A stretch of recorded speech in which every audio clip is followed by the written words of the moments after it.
Menos mal que me van recordando. No, no, terrible esto. Gracias, muchas gracias. Bueno, entonces, por las dudas, para recapitular, una prueba de antibióticos, de sensibilidad a los antibióticos, puede evaluar el antibiótico, ¿sí? O puede evaluar el microorganismo. Si yo estoy en un ámbito clínico donde me mandaron una muestra de sangre y dio positiva y ya identifiqué mi bacteria y voy a ver con qué la trato, o me mandaron una muestra de orina o de heces o una muestra de algún líquido de punción, ¿sí? Voy a estar evaluando qué antibiótico tengo que ofrecerle a esa bacteria para eliminarla o para detener su crecimiento y que el sistema inmune haga el resto. ¿Sí? Entonces, si estoy en un ámbito clínico, la prueba la voy a hacer buscando cómo controlar esa infección, que yo ya sé qué bacteria es, porque yo ya hice todo mi gram, mis cultivos, mi aislamiento, tengo el cultivo puro, hice las pruebas bioquímicas y ya le puse nombre y apellido. O sea, yo ya sé qué género y qué especie tengo. Y lo que quiero saber ahora es con qué antibiótico voy a tratar a esa población que está haciendo una infección en mi paciente. Pero si estoy del otro lado y lo que yo quiero valorar es el antibiótico, yo voy a elegir una bacteria o voy a elegir 4 o 5 bacterias y en esas 4 o 5 bacterias que yo voy a elegir, voy a probar si mi antibiótico es eficaz y en qué concentración debería usarlo. Entonces, la técnica es la misma, el objetivo es diferente. ¿Bien? Entonces, es claro que una prueba de sensibilidad a antibióticos es un examen, ¿sí? Bien, que tiene como objetivo determinar la sensibilidad y la resistencia de las bacterias a los antibióticos. Y yo puedo estar estudiando el antibiótico o puedo estar estudiando las bacterias. En el ámbito clínico voy a estudiar la bacteria, que ya sé cuál es, y voy a buscar cuál es el antibiótico más indicado para que esa infección que tiene el paciente se elimine o se controle. ¿Sí? Y voy a usar, de esta manera voy a evitar usar antibióticos que no son necesarios, ¿sí? Que no van a tratar la infección y que pueden generar resistencia. Y esto es muy importante porque muchas veces, sobre todo digamos, con el apuro de la asistencia clínica, se indican antibióticos de manera empírica, infiriendo cuál es el que hay que darle al paciente, y muchas veces no son los indicados. Y no estamos hablando de la dosis, ¿sí? No estamos hablando, salud Daniela, no estamos hablando de cómo se lo vamos a dar.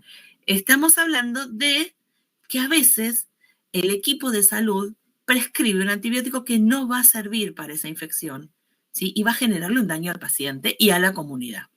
Entonces, demorar a veces unos días en identificar la bacteria es valiosísimo y demorar un día más en hacer el antibiograma a veces no cambia en cuanto a tiempo, pero sí cambia en cuanto a lo que le vamos a ofrecer a los pacientes, ¿sí? Le vamos a ofrecer lo que necesiten.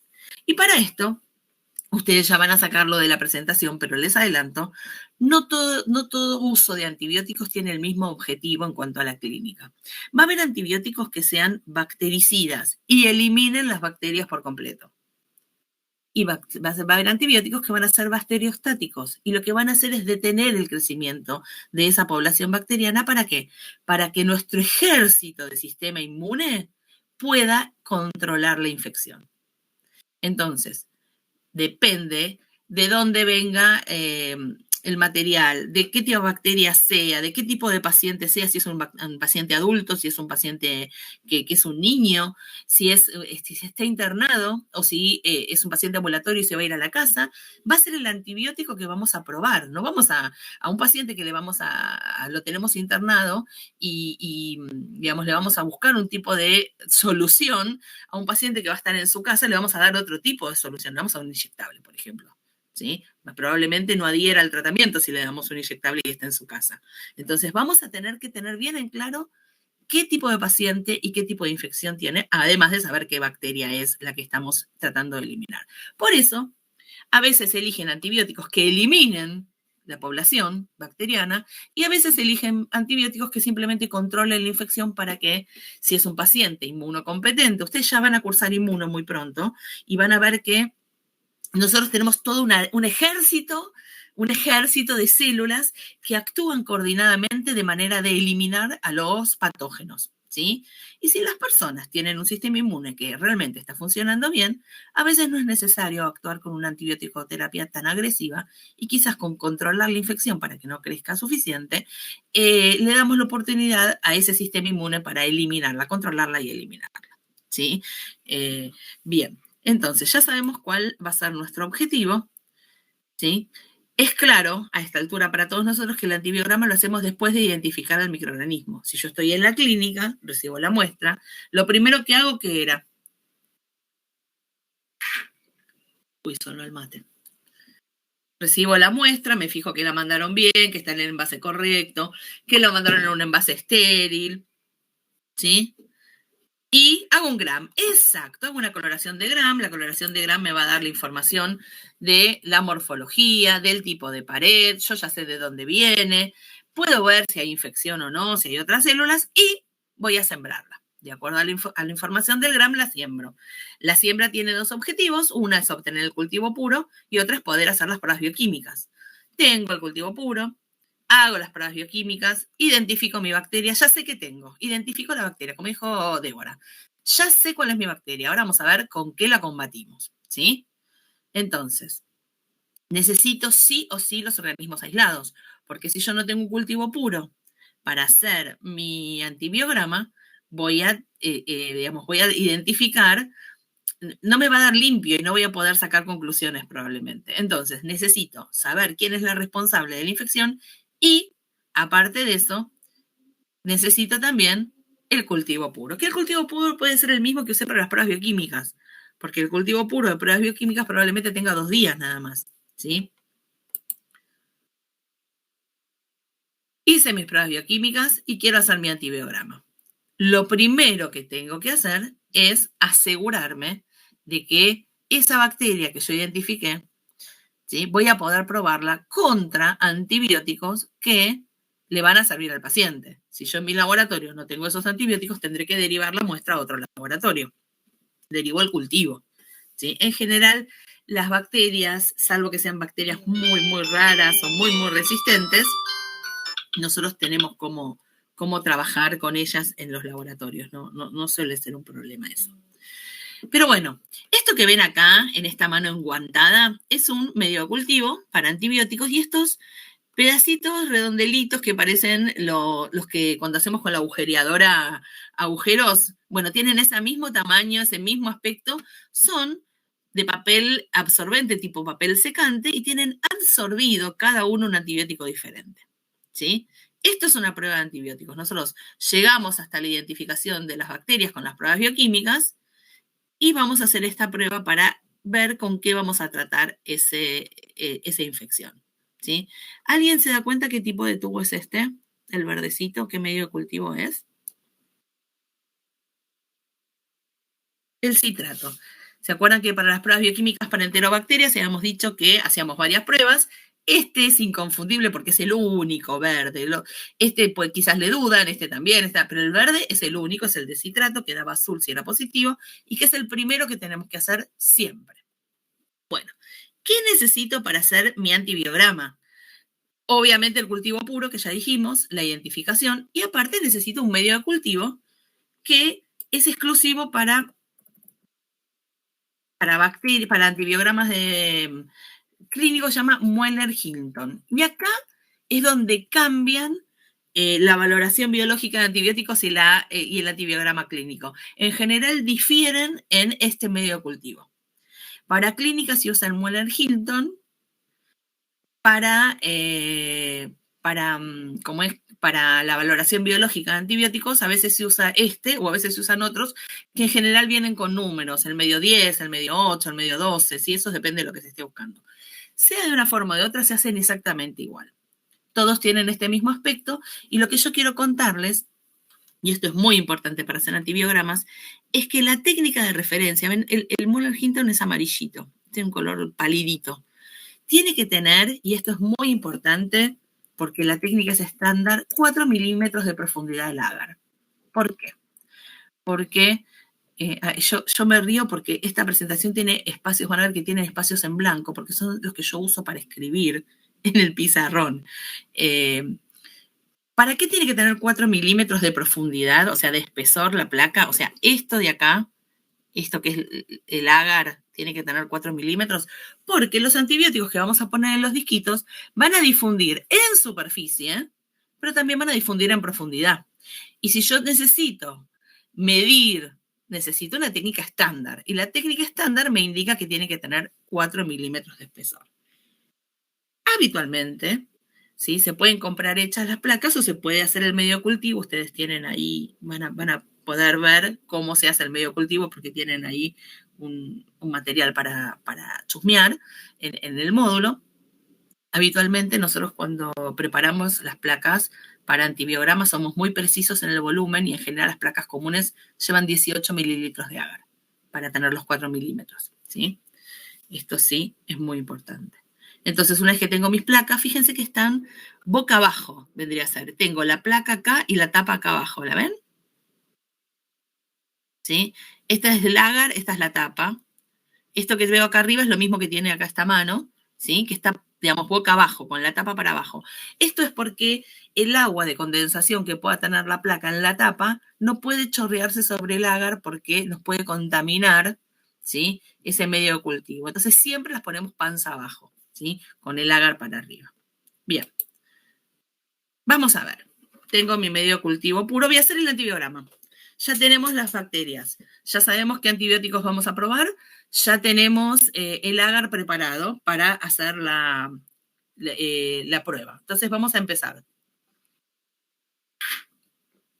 Tengo mi cultivo puro con mi ansa. En este caso es una ansa de plástico, fíjense, que vienen ya estériles, ¿sí? Pero puede ser de metal y yo la voy a fiamear a rojo vivo para liberarme de todos los microorganismos que puedan tener, y las voy a poner en un caldo nutritivo, en un tubo estéril, con caldo estéril, puede ser un caldo nutritivo o, ¿sí? En la práctica cotidiana se usa solución fisiológica estéril o agua destilada estéril, que es mucho más barato y da exactamente el mismo resultado. Bien, entonces voy a tomar un par de colonias y las voy a depositar en un tubo que esté estéril, que puede tener o caldo nutritivo o fisiológica estéril o agua destilada estéril. ¿Y por qué hago esto? Porque si ustedes se acuerdan, habíamos visto hace muchísimo tiempo que había una curva de crecimiento de las bacterias y esa curva de crecimiento tenía 4 fases. Y yo lo que quiero, como voy a probar los antibióticos, quiero aprovechar que esas bacterias estén en la fase de mayor biosíntesis, porque ahí van a estar más débiles. Cuanto mayor biosíntesis tenga la bacteria, más vulnerabilidad va a presentar para enfrentarse con los antibióticos y más real va a ser, porque en general en las infecciones las bacterias están en permanente crecimiento. Pero en esta técnica en particular, lo estándar es que estén en esta fase. A ver, ¿quién se acuerda cómo se llamaba la fase que tenía mayor biosíntesis?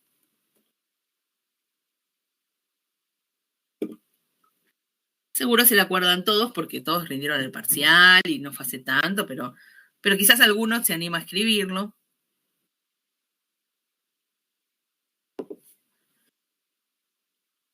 Ay, no sé, Noelia, ¿me estás preguntando a mí?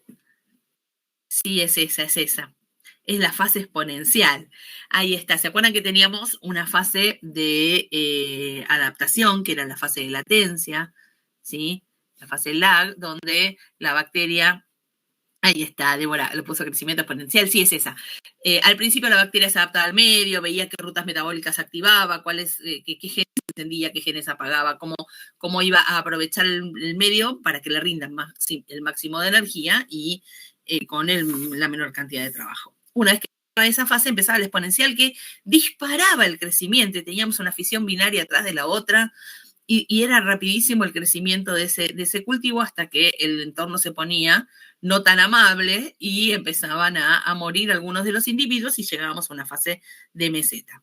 Nosotros queremos que estas bacterias estén en fase exponencial, ¿sí? ¿Por qué? Primero porque es el estándar de la técnica y segundo porque va a ser donde todos los antibióticos actúen de manera más rápida, ¿sí? De manera mejor. Porque si voy a usar un antibiótico que esté atacando, por ejemplo, atacando no es un ejército, pero bueno, inhibiendo la síntesis de la pared, ¿dónde tengo mucha biosíntesis de la pared? En la etapa exponencial, ¿sí? En la etapa exponencial o logarítmica es donde cada 20 minutos tengo una nueva generación de bacterias y voy a tener la posibilidad de atacar, de lesionar más a esa población. Entonces, yo llegué a que tenía en mis tubitos, con fisiológica o con agua estilada estéril, mi inóculo de bacterias. Mi inóculo son la cantidad de colonias que saqué de acá y las metí en los tubos. Entonces, ¿qué voy a hacer? Yo las necesito en fase exponencial. Bueno, para tenerlas en fase exponencial, lo que voy a hacer es ponerlas en una estufa de cultivo. Una estufa de cultivo es como un horno Pasteur a 37 grados, ¿sí? Que es donde cultivamos a las bacterias, como ven acá. ¿Sí? Entonces pongo mis tubitos en una gradilla adentro de la estufa de cultivo y espero. ¿Sí? ¿Cuánto espero? Y esto es buenísimo. Voy a esperar a que el crecimiento de las bacterias sea exponencial, o sea, no me va a llevar 5 minutos. Quizás me lleva media hora, quizás me lleva 40 minutos. Obviamente, como las bacterias comunes, la mayoría en 20 minutos hacen una fisión binaria, nunca me va a llevar menos de 20 minutos. Pero puede ser que me lleve, no sé, una hora. Fíjense que acá tenemos un tubo sin crecimiento y acá tenemos un tubo con crecimiento. Y esta es una de las grandes claves que tiene esta técnica para que salga bien. Yo voy a tener que ver que haya crecimiento y lo voy a ver por la turbidez, como bien dijeron ustedes la semana pasada. Voy a ver la turbidez del caldo o del agua o de la fisiológica estéril. Pero lo voy a tener que medir contra un patrón, porque yo puedo ver que está turbio, pero no sé cuán turbio o si más turbio o menos turbio. Entonces, hay un estándar que es la escala de McFarland.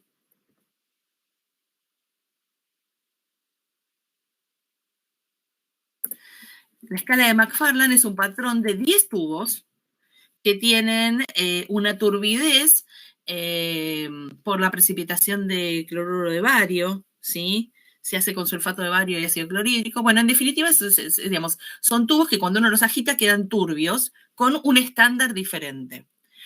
¿Cómo voy a medir yo la cantidad de bacterias que tengo? Bueno, con el tubo 0,5, que sería la mitad del tubo 1, que es el más bajito de la escala de McFarland, voy a comparar y voy a poner mi tubo con mis bacterias en fase exponencial y al lado de ese tubo 0,5. Si tienen la misma turbidez, o sea, si yo veo que tienen el mismo aspecto, ¿sí? Contra un fondo oscuro, ya estoy lista para sembrar. Bien, si mi tubo tiene una turbidez menor, lo vuelvo a meter en la estufa y que sigan creciendo las bacterias. Necesito más bacterias, ¿sí? Y vuelvo a medir a los 20 minutos, 25 minutos, a ver cómo vamos, ¿sí? Este tubo es la referencia, el tubo 0,5, que es la mitad del 1, que aunque suene obvio, la escala de McFarland tiene 10 tubos, del 1 al 10, nosotros para el antibiogramo somos la mitad del 1. Bien, una vez que alcancé la turbidez, voy a sembrarlo. ¿Y cómo lo voy a sembrar? Haciendo un césped. Quiere decir que yo voy a agarrar un hisopo, lo voy a meter en mi tubo, al lado del mechero, por supuesto, y voy a llenar toda la placa. La voy a llenar toda la placa. Voy a girar la placa y otra vez voy a llenarla toda. Y voy a girarla nuevamente y otra vez con mi hisopo. De manera de que yo pase el hisopo por toda la superficie. ¿Sí? Por toda la superficie. Y ahora sí voy a poner mis antibióticos. Yo voy a elegir qué antibiótico voy a poner de acuerdo a lo que decíamos antes, el tipo de paciente, si es pediátrico, si es adulto mayor, la condición que tenga, si es un paciente ambulatorio, si es un paciente internado, los antibióticos que estén disponibles en el lugar donde yo esté trabajando o en la zona geográfica donde viva. Porque quizás hay un antibiótico que va a ser divino y lo quiero probar, pero en mi país no se comercializa o en mi hospital no se da. No voy a probar ese antibiótico. Voy a intentar probar los que están al alcance de los pacientes con los que estamos trabajando. Bien, y los antibióticos se pueden probar de a uno. Esto que ven acá se llama monodisco, ¿sí? Es un solo disquito con un solo antibiótico, o esto que ven acá se llama multidisco, que la realidad es que no se suele usar, cada vez se usa menos en realidad, no es que no se use, cada vez se usa menos porque son estándar. Yo cuando pongo cada disco tengo que tener cuidado de dejarlos separados, como ven acá, ¿sí? Para después poder evaluarlos. Y cuando pongo multidisco tengo que asegurarme de ponerlo bien en el centro. Estos multidiscos ya vienen, por ejemplo, para infección urinaria pediátrica y tienen los más comunes, los antibióticos más comunes, o para cocos gram positivos y tienen los más comunes, o para no sé, infecciones ambulatorias y viene con los antibióticos más comunes. El tema de usar los multidiscos es que muchas veces tienen antibióticos que nosotros no probaríamos o que en nuestra institución no están o que para nuestra población no sirven. El tema de probar con monodiscos es mucho más eficiente, pero también tiene un costo un poquito mayor. Bien, voy a poner mis disquitos de antibiótico. ¿Cómo los pongo? No puedo agarrarlos con la mano y ponerlos arriba porque yo necesito conservar, ¿sí?, a esa bacteria que estaba pura. No puedo contaminarlo. Entonces, voy a agarrar mi pinza metálica, voy a quemar mi pinza metálica en el mechero y una vez que esté fría, voy a agarrar el multidisco y lo voy a poner en la placa. O voy a agarrar el monodisco y lo voy a ubicar. O voy a usar un dispenser de monodiscos, que son como lapiceras, que cada vez que uno hace clic cae un disquito, ¿sí? Esos son dispensadores de discos. Una vez que hago esto, tapo la placa y las voy a poner en la estufa de cultivo hasta el día siguiente, 24 horas. En general, los antibiogramas se pueden leer en 18 horas, ¿sí? En 18 horas están listos. El estándar para la técnica de Kirby-Bauer es entre 18 y 24 horas para leerlo. Quiero contarles algo. Cuando nosotros metemos el antibiograma en la estufa, tenemos que ser muy cuidadosos. ¿Por qué? Porque nosotros pusimos acá, cuando hicimos el césped con nuestro hisopo, pusimos mucho líquido, ¿sí? Sacamos de un tubo que tenía un caldo o agua o fisiológica, y por más que los queremos escurrir contra las paredes del tubo, contra las paredes internas, nos va a quedar mucho material. Cuando pongamos acá, va a quedar muy húmedo, no es como cuando hacemos con el ansa que es seco, ¿sí? Con el hisopo queda muy húmedo, entonces hay dos posibilidades, o lo tapo con la tapa, ¿sí? Digamos, dejo la parte de la placa que tiene el agar apoyada en la mesada y lo tapo y espero que se absorba un poco el líquido, o le pongo el antibiótico, ¿sí?, para hacer el antibiograma, y cuando lo pongo en la estufa de cultivo la pongo con la placa para abajo y la tapa para arriba, ¿sí? Lo que yo tengo que asegurarme es que no se chorree. El tema es que no lo puedo cultivar así, digamos, boca arriba, porque en algún momento, con esos 37 grados que tiene la estufa y la cantidad de agua que tiene el agar, va a empezar en la tapa a condensar agua y se va a chorrear sobre mi cultivo. Entonces, si yo lo puse al revés acá, tengo que dejarlo un rato, que puede ser 40 minutos, 1 hora, y después dar las vueltas y dejar el agar hacia arriba. ¿Bien? Una vez que pasaron mis 18 horas, o sea que vine al día siguiente, voy a sacar la placa y me voy a encontrar. Fíjense que acá creció todo. Todo esto es un césped, ¿sí? El agar es transparente, translúcido digo, y acá tengo todo crecimiento. Bueno, esta bacteria creció, la sembramos con el hisopo por todos lados y le pusimos 3 disquitos. Este disquito no tiene halo y estos 2 discos tienen halo, ¿sí? A priori, sin ningún tipo de, digamos, de base científica más que el conocimiento que tenemos, podemos decir, uy, este antibiótico difundió en superficie y en profundidad, pero a la bacteria no le hizo ni cosquillas, porque la bacteria creció todo alrededor del disquito que tenía el antibiótico. O sea que a priori este antibiótico no me sirve para eliminar el crecimiento de esta bacteria.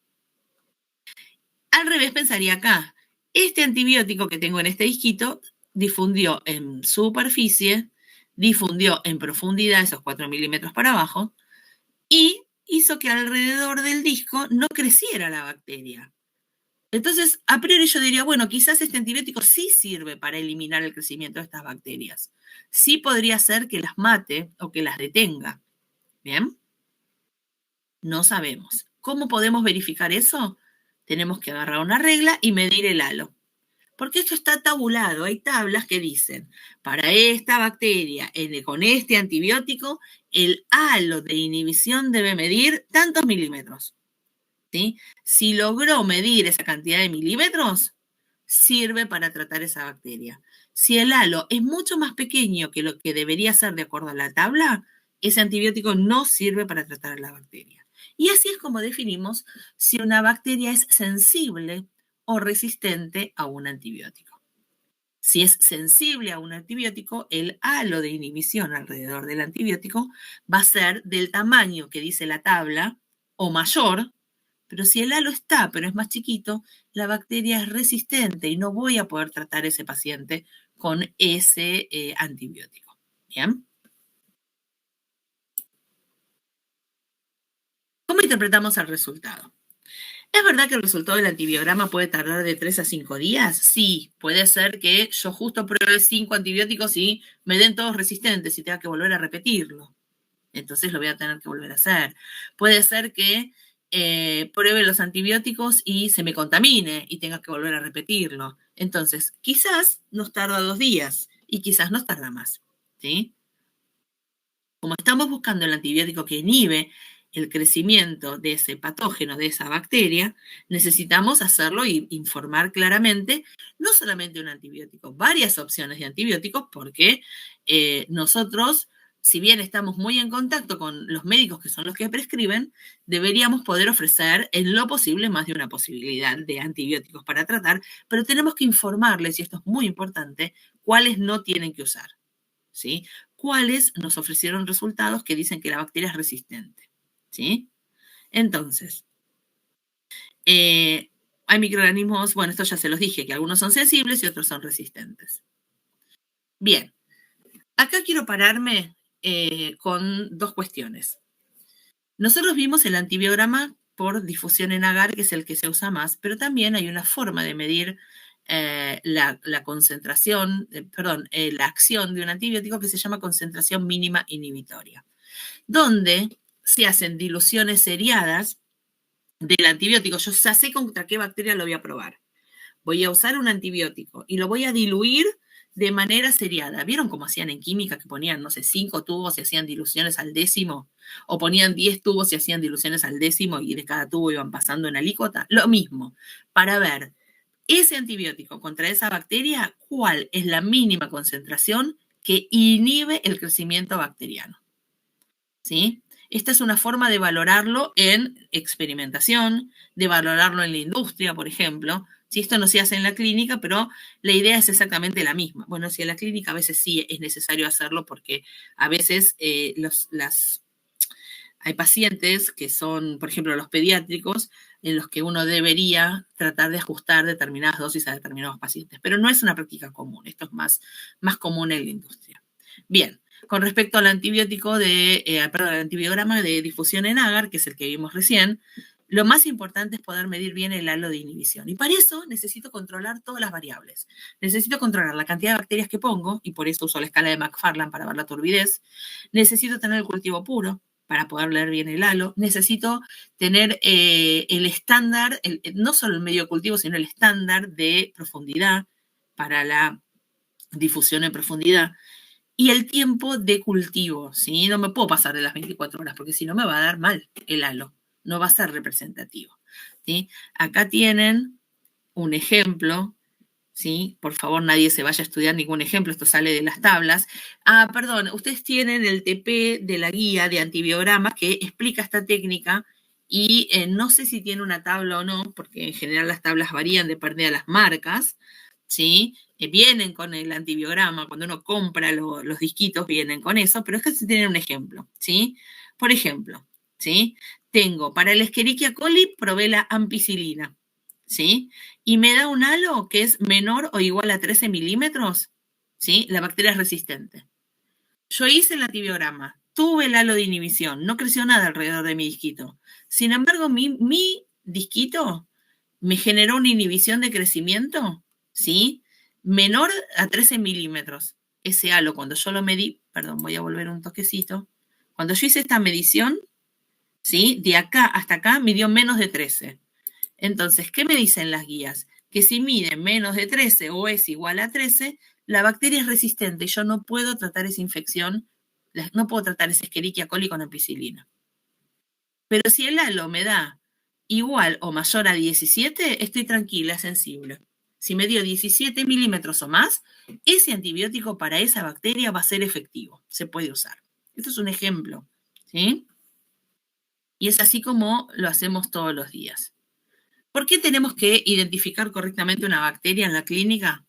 Bueno, porque el uso de antibióticos, que no son los indicados, generan un daño muy grande en el paciente y en la comunidad. ¿Por qué? Porque puede ser que no trate la infección o que la trate parcialmente. Y vamos a necesitar hacer nuevamente un antibiograma, un cultivo, una identificación, y este paciente va a perder tiempo y va a empeorar, porque favorece el desarrollo de mecanismos de resistencia en las bacterias, y esto va a afectar no solo al paciente, sino a la comunidad. Si yo genero mecanismos de resistencia, en algún momento voy a encontrarme con bacterias que no voy a tener qué antibiótico usar para eliminarlas, ¿sí? Porque acuérdense que ellas se pasan entre ellas los mecanismos de resistencia, ¿sí? Y esta infección del paciente, que quizás era fácil de tratar, se va a hacer muy difícil de tratar y puede tener consecuencias muy graves. Entonces, es muy importante hacer la identificación del microorganismo y sobre todo ver con qué antibióticos podemos tratarlas, para cuál es sensible, ¿sí? Eso nos va a permitir ayudarlos de mejor manera. Bien, para ir recapitulando esto de cómo hacemos un antibiograma. Los antibiogramas se hacen en un medio de cultivo que se llama Mueller-Hilton, que es estándar, ¿sí? Yo ya sé cuál es mi bacteria, ya sé cuál es mi cultivo, lo tengo puro, hago un césped, fíjense que acá se ve que creció por todos lados, ¿sí? Puedo usar monodiscos, y acá son disquitos, fíjense que hay diferentes halos, ¿sí? Acá hay un halo muy pequeñito, acá hay recontra pequeñito, acá hay también, este es muy grande, que sea enorme no quiere decir que esa bacteria sea sensible, ¿sí? Puede ser que para ese antibiótico el límite en milímetros sea muy grande, ¿bien? ¿Cómo se ponen estos discos? Se pueden poner con pinza, como les decía yo, o se pueden poner con un dispenser. Hay dispenser de un solo disco y hay dispenser como este, que son de multidisco. Fíjense cómo ubica todos juntos al mismo tiempo. Yo elijo qué antibióticos pongo acá y simplemente con apretar, como apretaríamos para hacer los agujeros de la agujereadora, se depositan los discos en el agar, ¿sí? Siempre tenemos que trabajar cerca del mechero. Hay pruebas de discos que se pueden hacer con tiras, ¿sí? Donde tienen el antibiótico también. Siempre hay que medir el halo. Me encantó esto para medir el halo. Y acá tienen como un multidisco, ¿sí? Miren qué halos divinos. El problema de los multidiscos es que a veces los halos son muy grandes y se tocan entre ellos y es difícil ver dónde tiene el diámetro. Bien. Perdón, antes de seguir, ¿hasta acá vamos bien? Sí, profe, sí. Buenísimo, bien.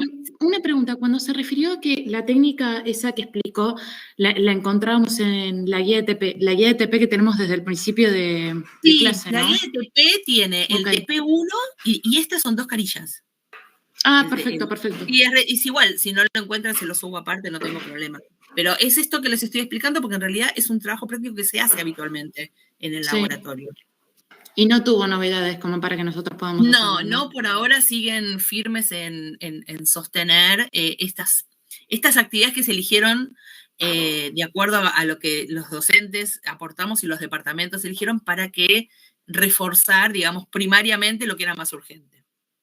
Esto no quiere decir que no se haga nada. Sí, vamos a ver. Bien.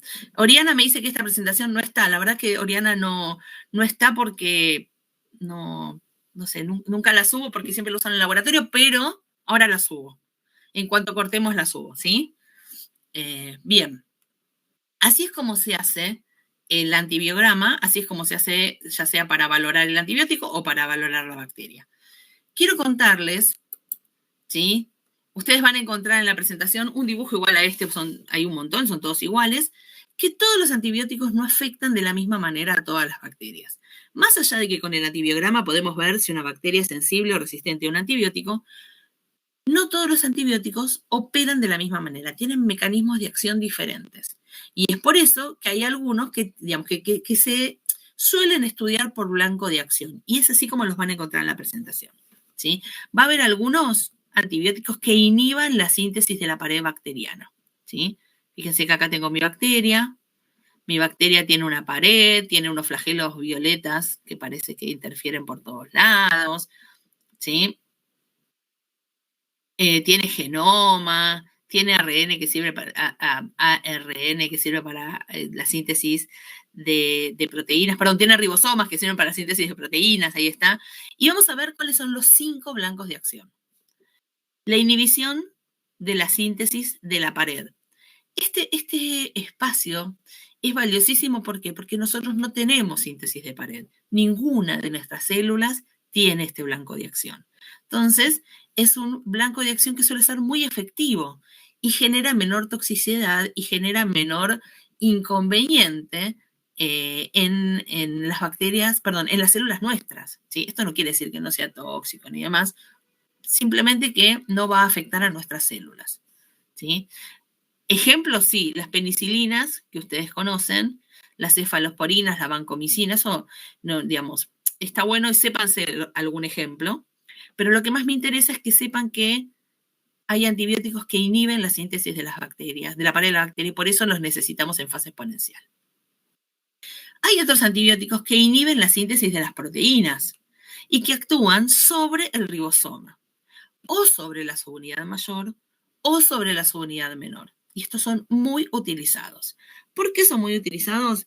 Porque tienen algo también importante, diferente a nuestras células. Los ribosomas de las bacterias son 70S.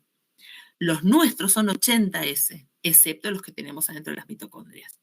Pero seguramente cualquiera de estos antibióticos, ¿sí? El cloranfiricol es muy utilizado, los aminoglucósidos, bueno, todos son muy utilizados, va a encontrar mucho más fácil los los ribosomas de las bacterias que los nuestros, que tiene que entrar a la célula, que tiene que atravesar el citoesqueleto, ¿sí? Los microtúbulos, que tiene que encontrar la mitocondria, que tiene que atravesar la membrana de la mitocondria, meterse adentro de la otra membrana de la mitocondria.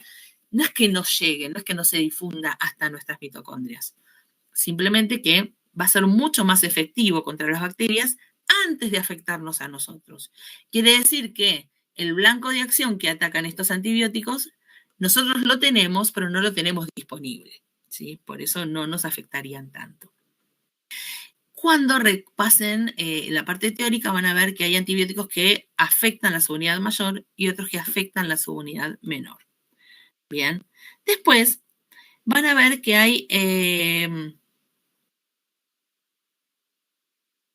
Ay, acá falta un grupo. No me acordaba de esto. Ahora les cuento.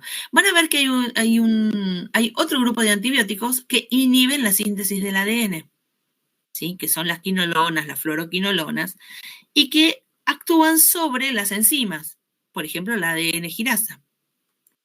Y va a haber otro tipo de antibióticos, otros grupos que inhiban algún proceso metabólico clave que hacen las bacterias y nosotros no. Por ejemplo, la ruta del ácido fólico, la ruta del tetrahidrofolato, que es la ruta de la síntesis del ácido fólico, que tienen las bacterias y nosotros no tenemos. Nosotros no sintetizamos el ácido fólico, nosotros lo incorporamos con la dieta. Ellas lo sintetizan. Esa ruta no la tenemos, así que es un buen blanco de acción de elección para impedir el crecimiento de estas bacterias, porque ellas lo necesitan y si nosotros les cortamos la ruta no pueden conseguirlo. Y después el último, que no está acá, que es el quinto grupo, que no sé por qué no está acá, no me acordaba, es el que afecta a la membrana plasmática, ¿sí? Las polimixinas afectan la membrana plasmática, desorganizan la membrana plasmática, son como emulsionantes y esos lípidos se emulsionan y se pierde la integridad de la membrana. Estos antibióticos que están en la presentación, no se asusten por eso, se usan también para los hongos, pero acuérdense que la membrana plasmática de todas las células es similar y esto afectaría también a nuestras membranas plasmáticas, que están muy disponibles, ¿sí? Así que bueno, enfoquen el estudio en los blancos de acción, ¿sí? Hecha la presentación, pero si van a estudiar de otro lado, de otro libro que les puse, enfoquen el estudio, sus resúmenes en estos blancos de acción. sepan, inhiben, cómo para hacer esa inhibición. Un ejemplo de los anticuerpos que están en el grupo. Una vez que lean la teoría, la entiendan, sí hagan el TP, que de vuelta les repito por si alguno todavía no se ha conectado, va a estar disponible toda la semana, no tienen apuro en hacerlo, está, creo que hasta el 31 está habilitado, y lo pueden hacer todas las veces que quieran, ¿sí? Todas las veces que quieran, así que no tengan problemas por eso. Bien, hasta acá llegamos. No sé si alguien tiene alguna pregunta que hacer, algún comentario, ¿no? Ahora voy a subir esta presentación, Oriana, la verdad que no me di cuenta, siempre la usamos en el TP, pero acuérdense que tienen mucho material para recorrer y tienen un libro extra para los que quieran, y si surgen algunas dudas o algo que les parece que no se entendió bien, me escriben y me avisan, no hay ningún problema. ¿Bien? Si no tienen más preguntas. Perfecto.